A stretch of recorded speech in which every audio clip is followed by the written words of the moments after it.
It's the Full Court Press. Throws, hands up. Yes! Caught! Touchdown! I did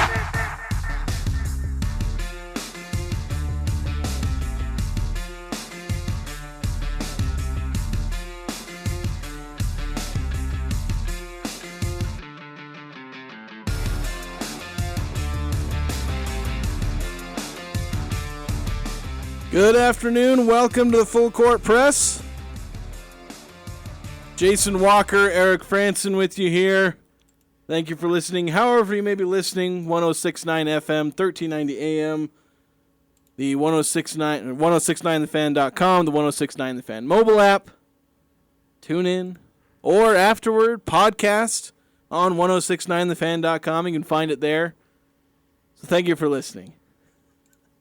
It's Troy Calhoun Day. Oh, boy. It's like Christmas. We get to listen to some oldies but goodies. I love me some Coach Howdy Doody. It is Preview Tuesday, and of course that will mean going into Air Force, Utah State football taking on Air Force this Friday. Short week, shortened by a day, so maybe not helpful for Utah State, who's still got a lot of things they're trying to improve on, work on. Some health they're trying to get through. Well, of course, Air Force has to go through the same deal. They're working through some things of their own, and we'll get into all that. So obviously we'll have audio from Troy Calhoun. Obviously, some old ones, some things he said this week that I pulled from the press conference that he had with Air Force media. We'll also talk about NFL Week 1. It concluded yesterday in somewhat thrilling fashion. A bit weird, and not what most people were expecting from that game, but we'll get into that in the rest of Week 1. Also, there's some early reactions and returns on the new rule for the clock in college football. The fact that it runs a little bit more than normal.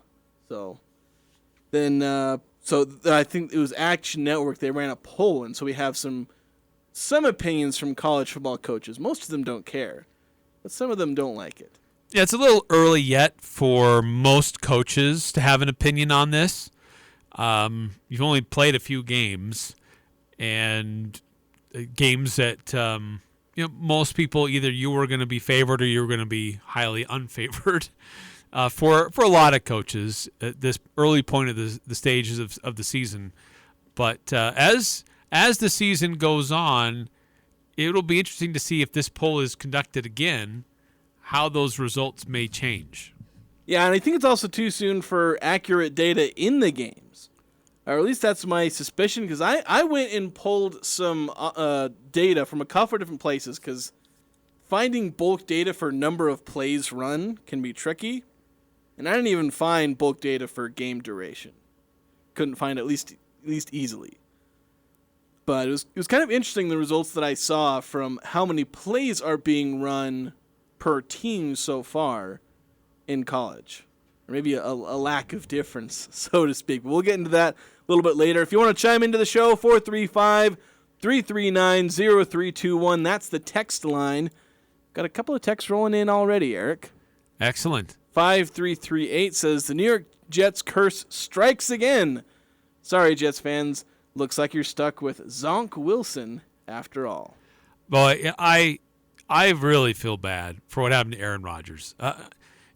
Player, I don't care who he is, how much he's vilified, or if you hate him or you love him, whatever. I hate to see a player in a new place and just within a few plays he has that kind of an injury. I feel awful for him. I really don't care about the Jets one way or the other, but I feel awful for what happened to him. I know there was a lot of hype and excitement about what he was going to bring to that organization this year, and there's more Zach Wilson. I would never wish that upon anybody. I never have, and I've even gone from hating players to feeling sorry for them. Most notably with Gordon Hayward. Like when I saw him, rip his ankle out of its socket, I was like, nope.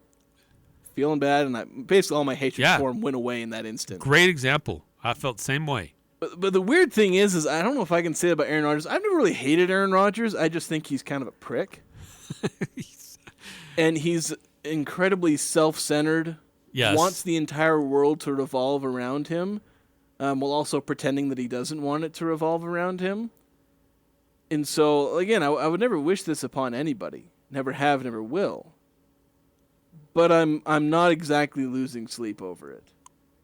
I'm not really that. And especially because, with Gordon Hayward, he was on an upward trend. Aaron Rodgers at the end of his career. He's already proven what he's got to prove. He's a Hall of Fame quarterback. He's one of the best of his generation. You can make arguments that he was the best.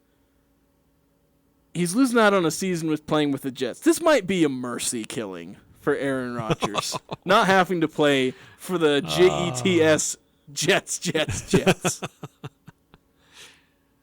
But hey, give it to that organization, though. I mean, I think that is all about coaching, the way that they were able to go through that and figure things out on the fly and got the victory. That speaks more to coaching than to anything else, what happened last night with the New York Jets and their franchise. Yeah, it's defense and special teams, obviously, and Zach Wilson. He's a starting caliber quarterback, or at least theoretically he's a starting caliber quarterback in the NFL, so they're able to run with that. And it's surprising how often you have a star quarterback go down in a game and that team still wins. I feel like it happens way more. Like you think, okay, though the star quarterback went down, you've lost. Right. Like I think there was a story. It's kind of a rallying cry. There was a story. I think maybe I should have double checked it, but supposedly there was a bar in Wisconsin or somewhere where they were offering free drinks if the Jets lost, and then once Rodgers went down, everyone was just racking up tons of drinks and whatnot, and the Jets won. So everyone had a ton of money. They all had to pony up. And yeah, and it was also kind of funny because there was another there. Sometimes betting places offer a free bet, and one of them was, and the way they'll do this is free bet for Aaron Rodgers over under 0.5 passing yards. That's considered a free bet. Yeah, he missed that. He missed the free bet. He missed the layup because he went out after going 0 for 1, got sacked once. That was the stat line. Well, you mentioned the defense there for Buffalo. Picking off Josh Allen 3 times, really making it difficult for the Bills to really gain traction. Rallying late in that fourth quarter, getting it to overtime. But gotta hand it. That was a coaching win more than anything for New York last night. And it's great that you rally around your fallen hero for one game, but is it sustainable over a season? That I don't know. Yeah, that's always the trick, because can you sustain it? Because Zach Wilson didn't help, and that was the thing that Aaron Rodgers was supposed to help with. He's supposed to come in and be the quarterback that would lead him to a Super Bowl. Well, now they don't have that anymore. We'll get into that a little bit later. I think we're going to push some NFL discussion a bit later in the show. A lot of different reactions we can have to what happened in Week 1. Just teams that did better than we expected, teams that did worse than we expected. So if you want to drop in your NFL takes, feel free. We had another text come in, 8968. Says, Air Force hasn't got a chance. After all, they're playing a really old team. And I feel like now is the time we can pull. Eric went back. You're queuing us up here, 8968. He went and dug up some of the old clips. I think we have 3 of them. You know what? Instead of every year, I would just have to go back through and remember where these clips were in various different folders over the years. So I've just created one folder because there's so many different weird things that Troy Calhoun has said over the years. I'm just putting them in one central location. So here's the one about just older players that Troy Calhoun. When did he say this? Wasn't it back in the Matt Wells era some time ago? This was a few years ago. I think it was, I can't remember if it was Gary Anderson or Blake Anderson. It wasn't Matt Wells. It wasn't that far back. But it's been a few years ago. Here's one of the Troy Calhoun gems from a few years back. There's probably a school in Provo, but nobody else in college football takes advantage of the 7-year rule more than they do there in Provo. So you're playing with guys that, are really, really old guys. Really, really old guys. Yeah. There's so many of them, so many really, really old guys all over the field. Not Except so much. Really not. Yeah, not so much on Utah State now. You can kind of get it with, he's alluding to Provo there.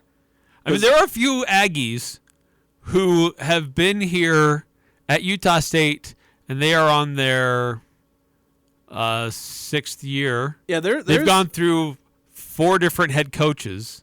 Yeah, I think Michael Anyanu, Holly Mutawapawaka, and Wade Meacham, those are your 3 guys that I can think of off the top of my head that are contributors that are in their 6th year.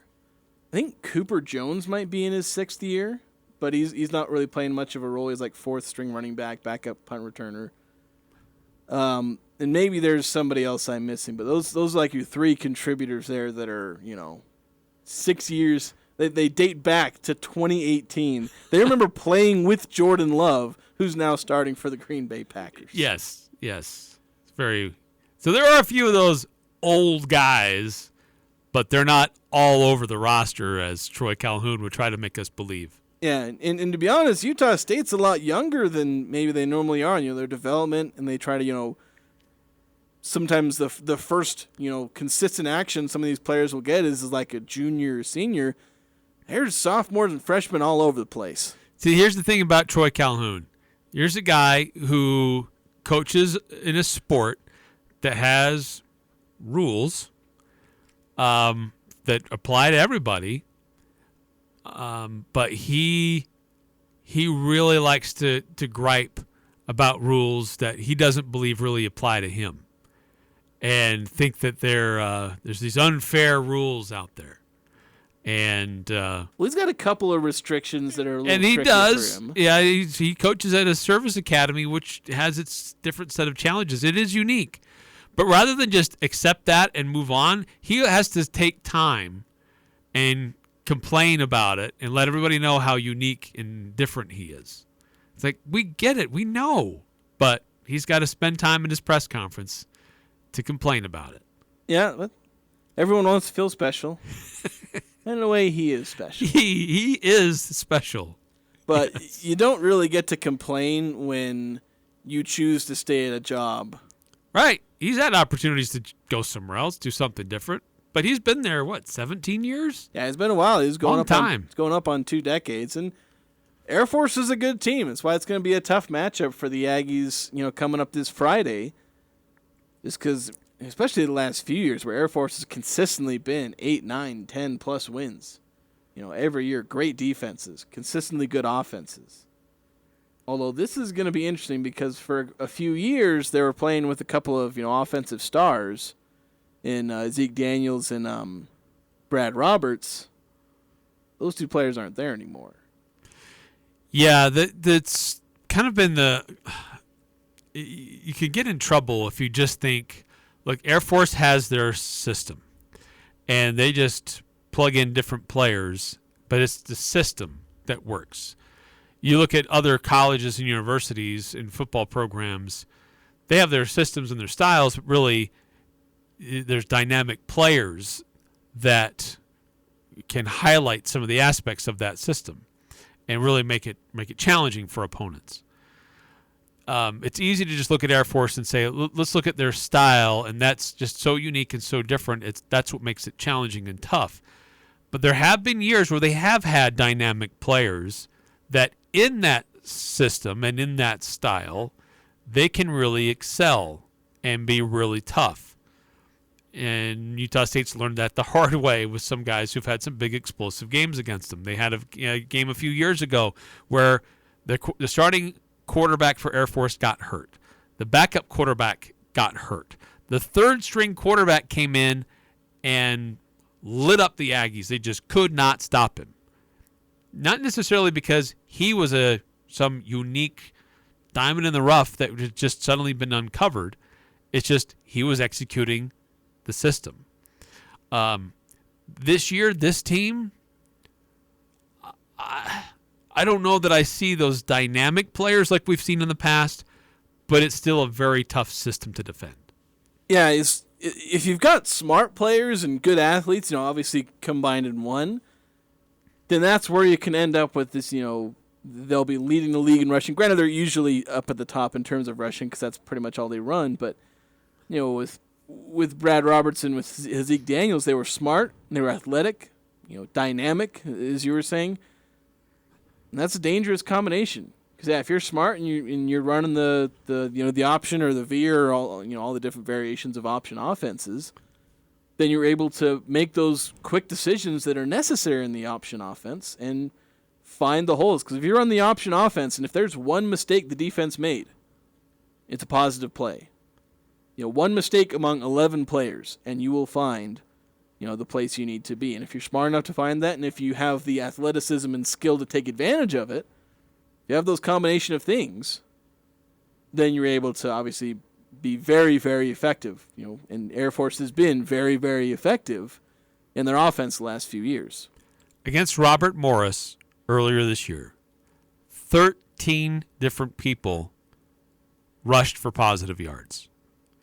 Against Sam Houston, not as many, but they still had 7 who rushed for positive yards. And your quarterback, he's basically, it's somebody in the wildcat position who occasionally will throw the ball. 1 for 3 last week against Sam Houston.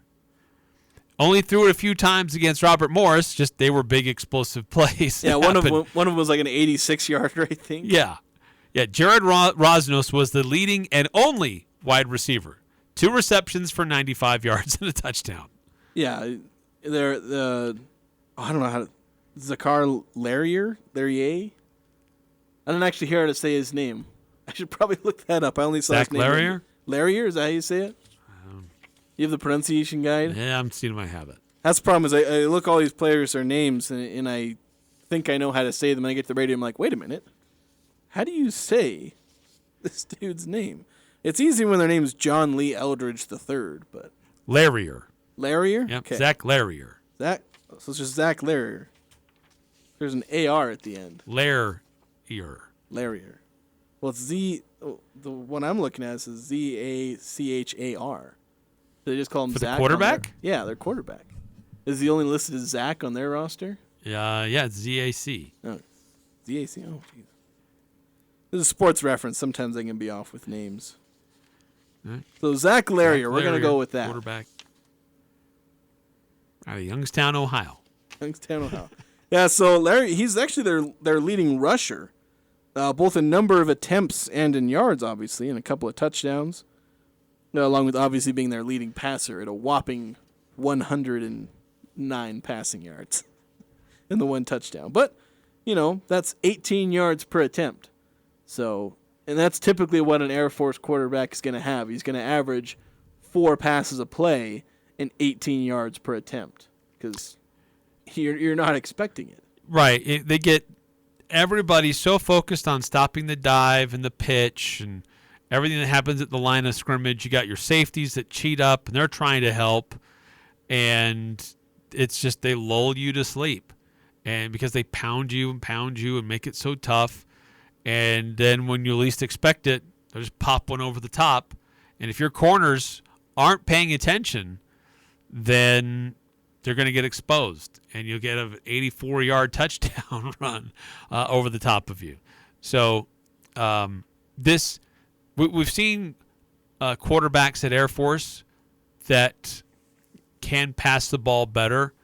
Zach Larrier, he's only attempted, 7 passes or 5 passes? It's 6 passes this year. 6 passes so far in 2 games. So, I mean, Cooper Legat does that in a series. Yeah, in a single drive, he'll go 3 of 6. Yes. Yeah. So, and they only completed 1 pass against Sam Houston State, and it went for the 14 yards. So, I think they're passing less just because of who they have at quarterback and running a little bit more. They haven't had a ton of success rushing, though. They play Robert Morris. It's a non-division or non-FBS team. So, of course, they did well. 6.7 yards per carry, 5 touchdowns. Against Sam Houston State, 4.1 yards per carry. Under 250 yards rushing. It's a big deal for Air Force, who look to average close to 300 usually per game. So we're going to see a little bit more because, talk about Utah State trying to learn who they are. Air Force is kind of doing that themselves, where they're moving on from an era of some pretty, really solid, consistent players over a couple-year stretch. And they're trying to figure out, okay, who are we really? Are we the team that just racked up yards against Robert Morris, or are we the team that really struggled against Sam Houston, who's not considered to be a great team?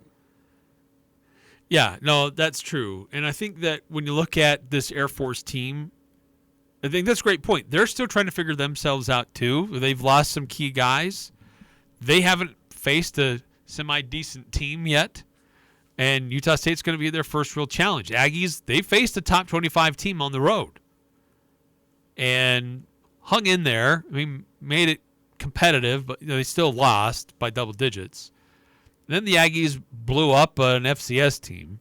So Utah State still trying to figure out who they are. And so kind of matches up well for both of them. But this is an Air Force team that, like we've said, has a very distinct style and system, but if you get certain dynamic players that you can mix in there, it gives them some interesting flexibility that you have to watch out for. But Coach Anderson's trying to make sense of what the talent they might have this year, what kind of wrinkles that might present on Friday night. Well, I think a lot has to do with they know what they're going to get to some degree. They know what the recruiting process allows them and what their niche is. I think Mike Deason does a great job of within their system of being very unique based off the talent pool that he has on any given year. One year they're going to throw it more. One year they're going to be more vertical. One year they're going to be more horizontal.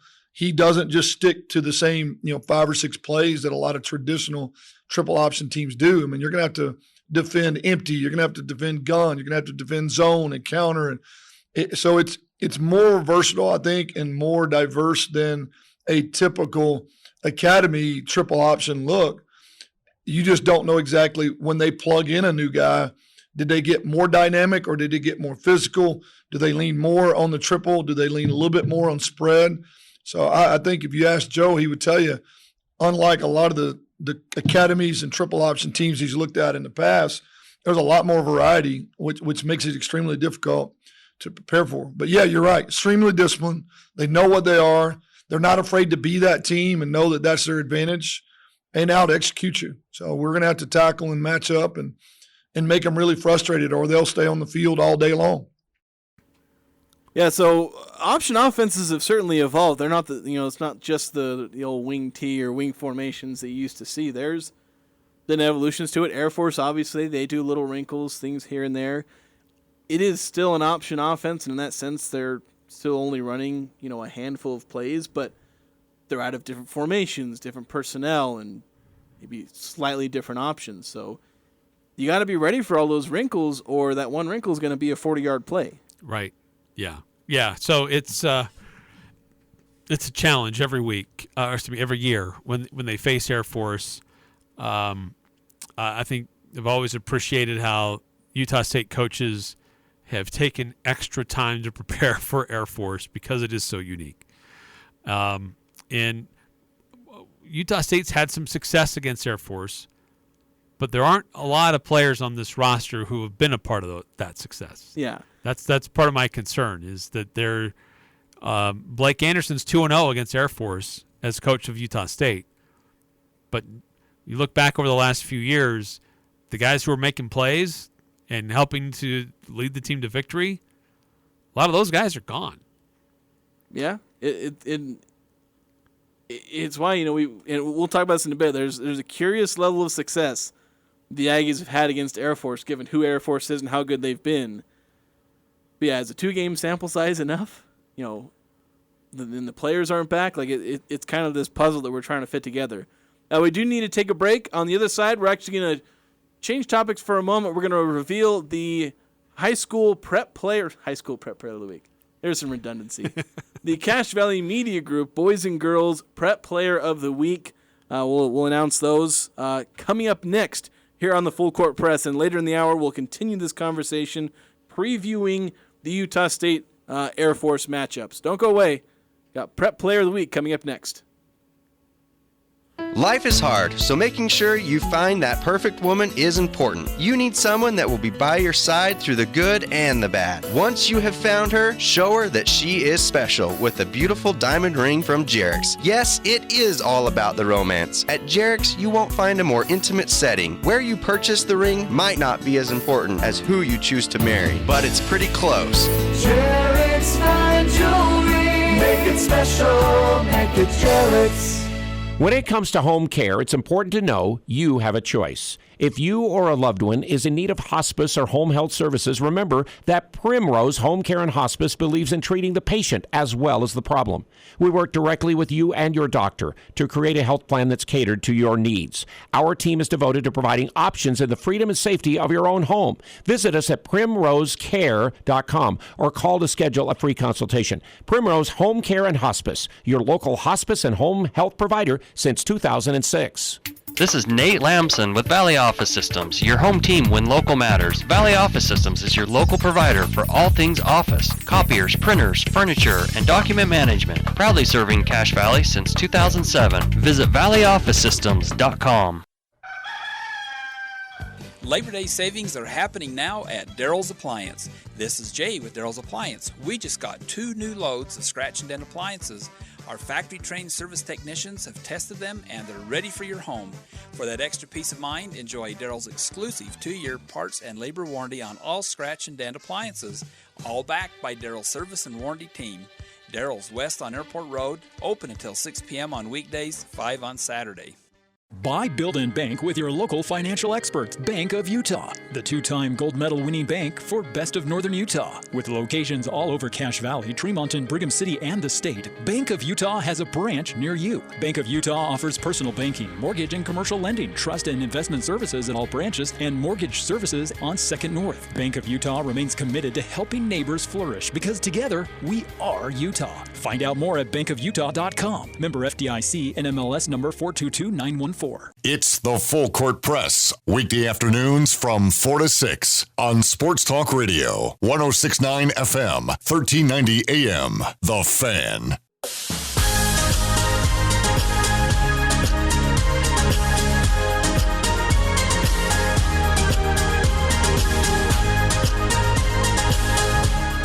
Welcome back, Full Court Press.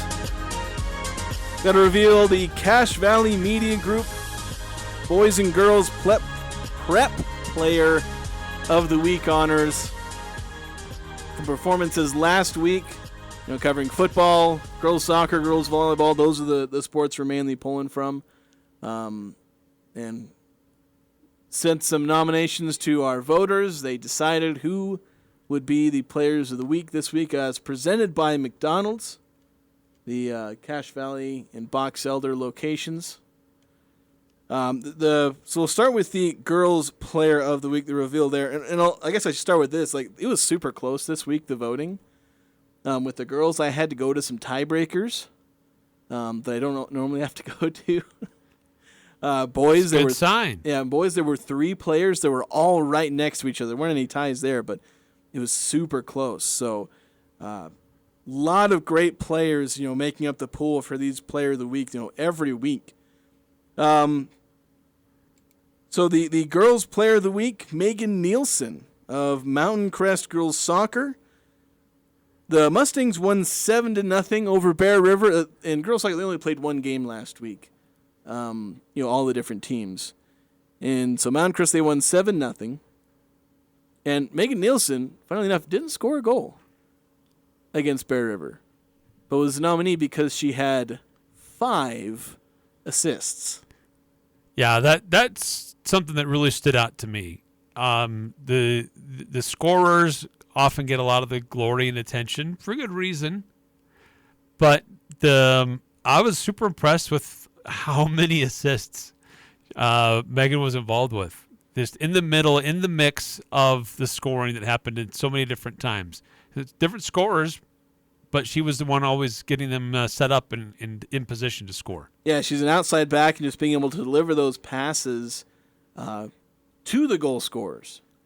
That's something that's obviously big for her, and she's obviously a very important player in that team. She's a corner kick taker in a lot of situations. So very impressive game from Megan Nielsen there. And the Mustangs, with that win, they were able to maintain their spot in what is currently a 3-way tie for first place in what has become a very competitive Region 11. I think it was Green Canyon and Mountain Crest. And I suddenly can't remember the third team. I want to say it's Ridgeland, but I think I might be wrong there.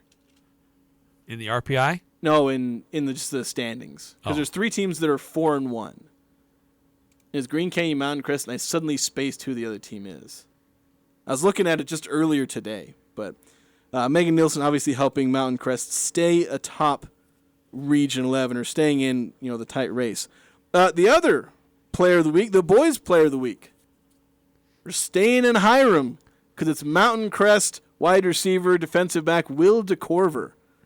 Had 7 receptions, 141 receiving yards, and a touchdown against a very tough Green Canyon defense. Green Canyon's defense, one of the best in the state. Yes. And he put up his best day of the year, actually. It's his season high with 141 yards and the touchdown. And helped the Mustangs defeat Green Canyon, who were number 1 in the RPI at the time they beat them.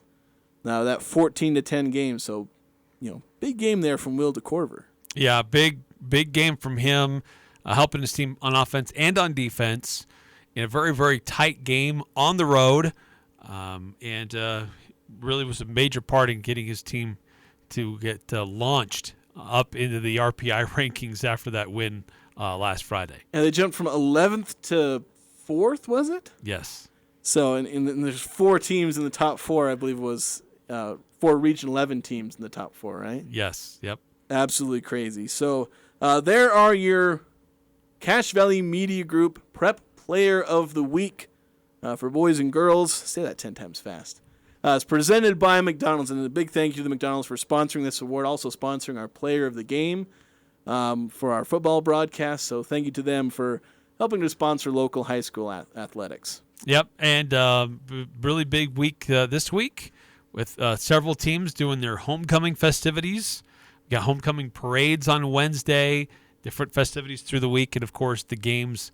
It's going to be homecoming games in Ridgeline, at Skyview, and at Mountain Crest. So going to be extra interesting, if you will, because there's a lot more stuff going on with homecoming, and which is fun. Great traditions in the valley around these games and these teams, and these other sports continue to do well also with the volleyball and girls soccer, really performing at a very high level throughout Region 11.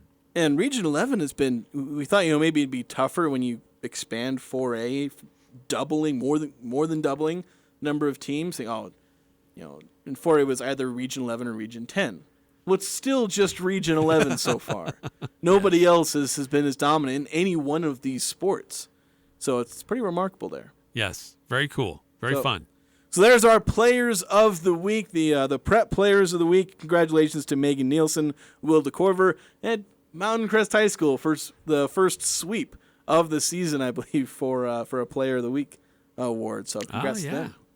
So, all right, we're going to take another break. When we come back, we'll resume our discussion on Utah State going up against Air Force. Our preview there, we'll go into more comments from Blake Anderson, Troy Calhoun, and other players from Utah State and Air Force, just their thoughts on this upcoming matchup. That's all coming up next here on the Full Court Press. Hi, this is Gene Needham of SC Needham Jewelers. I would like to welcome all USU students back to Logan. Perhaps this is the year you'll get engaged. Thousands of Aggies have shopped our store over the past century. We are Utah's oldest jewelry store. My children, Sylvan, JD, Elizabeth, Stuart, and Stratford represent our 5th generation of jewelers. When choosing a ring, visit our website at scneedham.com or simply visit our store in downtown Logan, where Utah gets engaged. SC Needham Jewelers, middle of the block, at the sign of the clock. Hi, my name is Chad Mangum from Aegis Home Health and Hospice. For the last 21 years, I've been providing nursing services to the community of Cache, Box Elder, and Rich counties. Aegis represents the breastplate of Zeus and is symbolic of being a protector of the community. At Aegis Healthcare, we know you will experience the difference. With our core values of character, experience, and trust, we know that we can meet any of your healthcare needs wherever you call home. Call us today at 723-9000 or check us out at myaegis.com. Box Elder residents, the state's wood stove conversion assistance program is coming to you October 16th. Sign up right away as funds will be gone quickly. Advanced Fireplace and Stove in Logan can help you replace your old, outdated wood fireplace and get a rebate of up to $4,300. Advanced Fireplace and Stove is Best of Northern Utah winner in the fireplace category and an authorized vendor for this program. They have rebates of up to $100 from Heat and Glow gas fireplaces or $300 from Quadrifire pellet and wood stoves. Advanced Fireplace and Stove. Online, advancedfireplaceandstove.com. Hi, I'm Jay Broadbent with Alpine Home Medical. I'd like to invite you to learn more about us. Since 1997, we've been Utah's premier one-stop shop for home medical equipment. What sets us apart at Alpine Home Medical is the superior level of customer service. We provide home oxygen, CPAPs, wheelchairs, scooters, breast pumps, and so much more. Come on down and get to know us. Alpine Home Medical, we bring wellness home. Visit alpinehomemedical.com. Prodigy Brewing is celebrating fall in the air. Kids are back at school, USU students are on campus, and weekends are for football. At Prodigy Brewing, you'll find something to satisfy everyone's tastes. Juicy burgers, sizzling wood-fired pizzas, tasty salads, and a kids menu. Don't forget, September 23rd is the Giant Pumpkin Festival on Center Street. Stop by Prodigy Brewing for a quick, delicious lunch or grab a tasty Prodigy Brew in the beer garden. Voted best craft beer and bar and grill in northern Utah. Prodigy Brewing on Center Street in downtown Logan. Extraordinary service and family friendly. This is Two Pros and a Cup of Joe. The NFL and CBS announced that the Super Bowl this upcoming season will be shown on Nickelodeon. If your kids are refusing to want to watch the Super Bowl, don't worry. They're going to have to watch it now. Yeah, throw it on Nickelodeon. Where are you going, slime. Just like, what are we doing here? Two Pros, LeVar Arrington, Brady Quinn, and a Cup of Joe, Jonas Knox. Weekday mornings from 4 to 7 on Sports Talk Radio, 106.9 FM, 1390 AM. The Fan. Breaking down the biggest games with in-depth analysis and team interviews. It's the Full Court Press with Eric Frandsen and Jason Walker.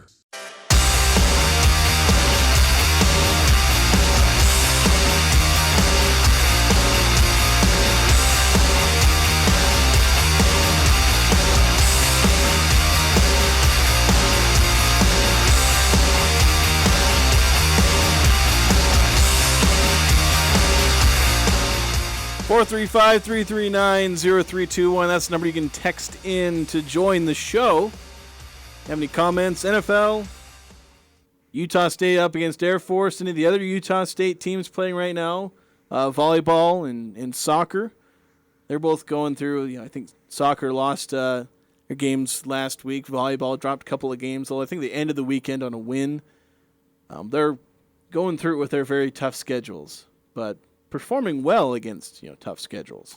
Let's see, both women's soccer and women's volleyball. Utah State hosting BYU on Saturday. Big soccer earlier in the day. It's like 3 o'clock in the afternoon, and volleyball is at like 7. Something like that. Yeah, I don't think I've checked. I'm thinking I need to see if I can get to some of those, or at least watch them, cover them somehow. But that BYU soccer team is like top 5 in the country. I think they were number 1 at one point. I know they were number 1 at one point. Maybe they've dropped a game since then. Actually, no, they are still number 1. Yeah, it's crazy. Get a number 1 team in the country. Yeah, you're on Bell Field, and an in-state rival, no less. Yeah, should be great attendance. It would be awesome if there was. It was a team that that Utah State beat. Actually, the year that BYU made its run in the NCAA tournament. Yeah, true. The Aggies have been able to beat BYU, but we'll see how that goes. The Aggies have struggled a bit. Granted, they've been playing super tough teams. So, all right, let's get to the text line real quick. Want to get to these? I was going to say there was something that we noticed during the break that we should let folks know about. Former Aggie. Yeah, former Aggie. So yeah, we talk about that. I shouldn't talk about it because I keep getting mad about it. Is this why you wanted to point it out? For I do. I knew your temperature was rising when I mentioned it to you during the break. So, see the smoke coming out of Jason's ears. I'm wearing headphones. You shouldn't be able to see that. Adrian Wojnarowski reporting that former Utah State center Neemias Queta has been waived by the Sacramento Kings. The Kings had signed a couple of free agent centers, Nerlens Noel and JaVale McGee. They actually waived Nerlens Noel alongside Queta, so they're They're going with McGee as their backup center. They're going to roll with him behind their star, Domantas Sabonis, their star center there. So Queta, cut from the Kings. He signed a partially guaranteed deal, so he's walking away with some money. There were some teams that had showed some interest with him. The Portland Trailblazers, I believe, were reported to have interest. This was back before Queta had signed his deal with the Kings. I think there was a team in like an Israeli league, if I recall. I may need to double check. But there was an international team that was, keeping track of Queta's whereabouts. See if they could maybe bring him in. Here's a European team. I suddenly can't remember. It was weeks ago. That's why I can't remember. I didn't quite look it up again. Well, hopefully somebody gives him a proper shake. I mean, the guy did great in the G League. He had a great summer league. Clearly, he's got the skills and the ability to play at the NBA level. Hopefully somebody gives him a shot. Yeah, it's just somebody who understands basketball, because Sacramento has struggled to understand basketball. Yeah, they have quite a bit. This is a guy who's got rim protection, rebounding, interior finishing. Like, is he a star in the NBA? No, probably not. Doesn't quite have the back to the basket skills or, like elite level defense to be, like a superstar. But he can be a rotation player in the NBA. He's got the skills. He's got the physical measurables, all that. Somebody take a chance on the man. Yeah. He is eligible. He's got one more year of being eligible to be on a two-way contract. You can only be on two-way contracts until I think it's a certain age or certain number of years in the NBA. And Queta's on his last year of being eligible to be on a two-way. So he could get signed to a two-way somewhere or could get signed to a non-guaranteed contract from somewhere. Maybe picks up an Exhibit 10 contract. Taylor Funk picked up one of those. I think he went to the Celtics. Basically, training camp / going to head to the G League afterward, probably. Yeah. Kind of training camp deal. Good for him, though. But we'll see how things go with Queta. On that note, 6391 says, not too worried for Queta. He's too good to not get picked up. He'll find a home. Probably one where he can get playing time. I certainly hope so. Yeah, I hope so. I think there are some NBA squads who could use somebody with his skills and his talents. Yeah, you'd think teams would have a use for a 7-foot center, 7'5" wingspan. Good rim runner, rim protector. Of course, Team USA had one of those, and they refused to play him. Yeah, weird. Maybe that's just the NBA. They hate players like Neemias Queta. 9315 texted in earlier saying, my take on the NFL is nothing, because it's college football all the way. Go Aggies, beat Coach Howdy Doody. Reminds me of my brother. He doesn't like the NFL. He only follows teams that have former Aggies on them. So he's following the Green Bay Packers right now because there's 2 of them there. Yeah, true. Followed the Seahawks for a while because for a while they had a couple of them. Yep. So I know there's a lot of people that prefer college football to NFL and vice versa. Packers have had a recent history of having several Aggies there. Yeah. Jarrett Bush, Deepanalai, Dallin Levitt, Jordan Love. I think they had they had Fackrell on there. Wasn't he on there for a while? You're right, yes. Yep. So it's usually been an Aggie on the Green Bay Packers for the right. last little bit. And hopefully there will be for the next 10 plus years. Yeah, let's hope so. We'll see. We'll see how Jordan Love is able to continue in his NFL role. 0366, how do we view the game on Friday night at Air Force? It'll be broadcast nationally on CBS Sports Network, but we'd also encourage you to listen in on our sister station, KVNU. I think that pregame will be happening during our show, won't it? Probably, yes. Yes. Not probably. The answer is yes. The answer is yes. Because the kickoff is at 6 o'clock. So, yes, so, Al Lewis will be competing head-to-head with Al Lewis. That's hard, man. Yes. That's tricky. Do they use the same? Do they do text line in his pregame at all? Not in his pregame. It's only postgame. Yeah. Okay. Yep. That works. We use the same text line for the postgame. Yeah. That'd be really interesting if they were running over the top of each other. But I'll be jumping off the broadcast and going to watch and cover the game. 9952 texting in 2 things from Saturday's game. First, Anderson needs to change his approach to penalties. Early in the game, another personal foul penalty, a minor talking to by Blake. Late in the game, during a blowout, false start penalty, Anderson rips the player a new one. Second, Steele was shoving an ISU player well after the whistle and Jones steps in and pushes Steele to the sideline before a penalty gets called. Yeah, I think, I wasn't paying attention to as much of what Blake was doing in game. I guess you're obviously observing is how he was addressing penalties. I think for him, a lot more of what he's doing to address penalties is not necessarily happening in the game. I mean, he literally had a player in street clothes in the last game because of penalties that player committed. So he's taking them seriously. Now, I guess in this case, he's talking about how maybe he's not treating them fairly or equally, because false starts versus personal foul. But I think from what he said about his philosophy with handling penalties, seems logical enough to me. I don't know if I'd treat mine, if I were a coach, if I'd do it the same way, but his seems logical. But of course, I don't know if he's living up to what he says he's doing with penalties. Yeah, I haven't been watching him on the sidelines close enough to have an opinion on that. But. Yeah. Because the general idea is he would rip a player a new one if he felt it was this unnecessary penalty, and you should never do that. And like I said, he literally sat a kid, didn't even let him put his pads on because of penalties he committed. But others, he's obviously mad, but it's like, okay, whatever, you screwed up. Let's teach you, move on from it. Right. That's what he said in theory. Maybe I'll pay attention to it. 9952. I'll pay attention a little more, see if I can offer whether or not I can agree or disagree with your analysis there. Yeah. 8968, before we take a break, talk about old teams. Back in the day, a player could play for their team and then go play for one of the academy teams. By a senior year, that's an old, experienced player. Okay. Yeah, I wasn't aware of that. Wait, they could transfer to the academy? Yeah, that seems interesting. Or play out their eligibility and then go play for the academy as well? Double your eligibility? Is that? I don't know if I'm reading that right. Yeah. Feel free to help us understand that, 8968. Funny thing is there have been really old players way back in the earliest days of college football because professors would participate with the team. They'd play with the squad. the coach, the players, and the coach was a player. A little different in the early 1900s. Yeah. I think it wasn't until 1904 or 1905 that Utah State banned professors from being on the team. And a lot of teams, would do the same thing around that time.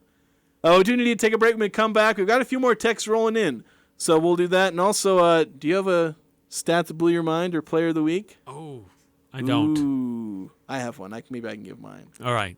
See if you can come up with some. We'll have the stat that blew only my mind and my player of the week. The Full Court Press player of the week. That's coming up next here on 106.9 FM, 1390 AM, The Fan. Beezer Lock and Key specializes in securing your world with their expertise in locks, keys, and hardware. Every aspect of their services is meticulously tailored to ensure your safety. They offer a vast selection of hardware brands and access control options along with custom master key systems. With Beezer Lock and Key, you have control of your facility's access 24/7. For 28 years, Beezer has provided top-notch security solutions that stand unmatched in the industry. Visit 4th North, 1st West, and Logan, or go to beezerlock.com to discover more.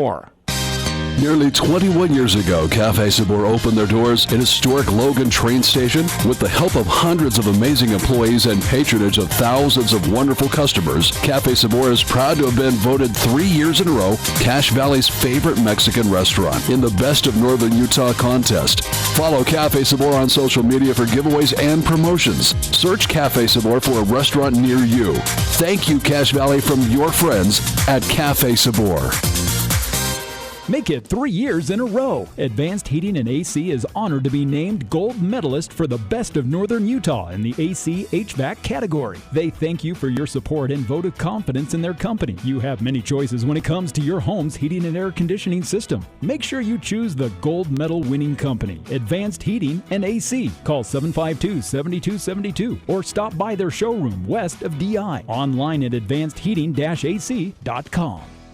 Crystal Vision carries unique and well-made eyewear rather than focusing on a famous name. They curate their collection around brand styles and colors you won't find anywhere else. They deal with small businesses that aren't mass-producing frames. Artisans handcraft your frame using the best materials so they will outlast cheap frames that are only made to last until your insurance benefits renew the next year. Crystal carries independent eyewear, small batch manufacturing, and unique styles that will last for years to come. Your glasses will feel like they were made for you. Crystal Vision, online at crystalvision.com. Northern Utah and Southern Idaho's home for sports. It's the Full Court Press on Sports Talk Radio, 106.9 FM, 1390 AM. The Fan.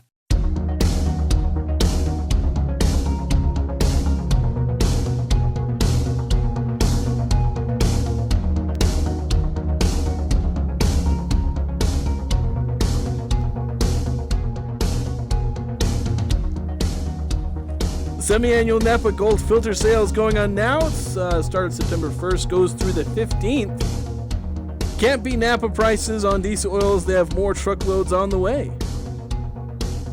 I almost didn't make it through that because as I turned on the mic, I smacked myself in the face with the mic. I don't know if any of you could pick that up over the radio, but I just hit myself in the cheek with the mic. I was pulling it towards myself, and I had to pause. Just started chuckling. Okay. I turned the mic on and then smacked myself with it. That's always fun. Oh, little bloopers here. Going to the text line, 435-339-0321. Got a lot of these. I don't know if we're going to have time to get to our Stat Blew Our Mind Player of the Week. 8968, or excuse me, there's a glitch going on here. 6391. Dad problems at the Aggie game. I missed a second quarter touchdown I missed 4 second quarter touchdowns due to 2 trips to the bathroom and waiting in line for a snow cone. I think I almost put a joke in one of my articles about people missing touchdowns because they went to the bathroom. They happened so quickly. And it seems that was actually reality. That's funny. Thank you for sharing. Miss half the stuff because of it.